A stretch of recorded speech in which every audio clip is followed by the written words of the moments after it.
शिवरायांचा अवमान करणाऱ्या प्रशांत कोरटकरची जामिनावर सुटका. कोल्हापुरातून कोरटकर मुंबईसाठी रवाना.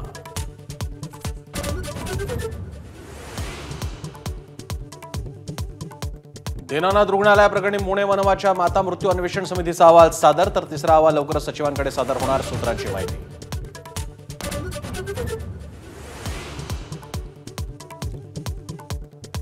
महाराष्ट्रातील रेल्वेसाठी केंद्र सरकारकडून 1,73,000 कोटींच्या प्रकल्पांना मंजुरी. रेल्वे मंत्र्यांकडून नव्या मार्गांची घोषणा, तर कल्याण ते बदलापूर तिसरा आणि चौथा रेल्वे मार्गही मंजूर.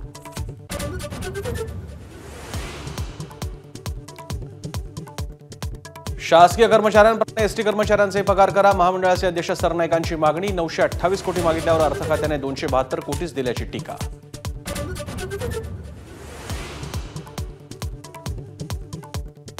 महिला, ज्येष्ठ आणि दिव्यांगांना दिलेल्या सवलतींच्या उत्पन्नावर परिणाम. एसटी कर्मचाऱ्यांच्या पगार कपातीवर अर्थमंत्री अजित पवारांचं भाष्य.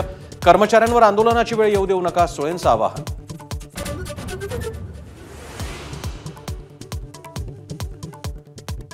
शिवरायांचं स्मारक अरबी समुद्राऐवजी राजभवनात व्हावं. खासदार छत्रपती उदयनराजेंची मागणी. स्मारकाबाबत शाह फडणवीसांशी बोलल्याची माहिती.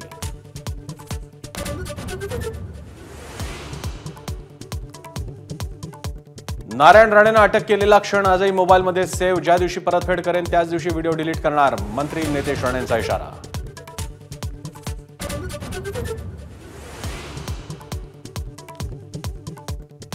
तुळजापूर ड्रग्ज प्रकरणात नाव येण्याच्या भीतीनं 100 जण फरार. आतापर्यंत 35 आरोपींपैकी 14 आरोपींना अटक, 21 अजूनही मोकाट.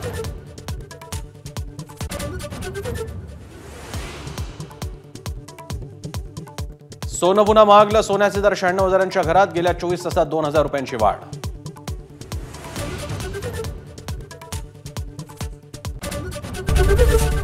एबीपी माझा, उघडा डोळे बघा नीट.